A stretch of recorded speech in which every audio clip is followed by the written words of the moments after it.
మట్టితో చేసిన వినాయక ప్రతిమలతోనే ప్రతి ఒక్కరూ వినాయక చవితి పండుగను సాంప్రదాయబద్ధంగా జరుపుకుని పర్యావరణ పరిరక్షణకు సహకరించాలని డాక్టర్ గుండు గంగాధర్ విజ్ఞప్తి చేశారు. పిఠాపురంలో Vijaya ortho and super speciality hospital ఆధ్వర్యంలో మట్టి వినాయక ప్రతిమల ఉచిత పంపిణీ కార్యక్రమాన్ని నిర్వహించారు. స్థానిక కోటగుమ్మం సెంటర్ వద్ద ఉన్న జై గణేష్ ఆలయం వద్ద ఏర్పాటు చేసిన ఈ కార్యక్రమంలో జనసేన పార్టీ నాయకులు చెల్లిబోయిన సతీష్, వనం వీరబాబు చేతుల మీదుగా భక్తులకు మట్టి ప్రతిమలను పంపిణీ చేశారు.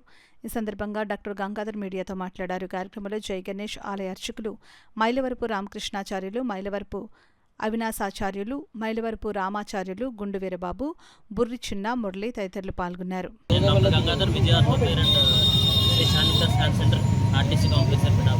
ఈరోజు మనకి బుధవారం వినాయక చవితి సందర్భంగా మా హాస్పిటల్ తరఫున అందరికీ మట్టి విగ్రహం ఫ్రీగా పంపిణీ చేయడం జరుగుతుందండి. ఎందుకంటే మనం పరివారం క్లైమేట్ని కాపాడాలి కాబట్టి మట్టి విగ్రహం ఫ్రీగా అందరికీ ఇవ్వడం జరుగుతుందండి. అందరూ తీసుకుని పర్యావరణం కాపాడాలని కోరుకుంటారు. సుమారు విగ్రహాలు ఫ్రీగా ఇవ్వడం జరుగుతుంది.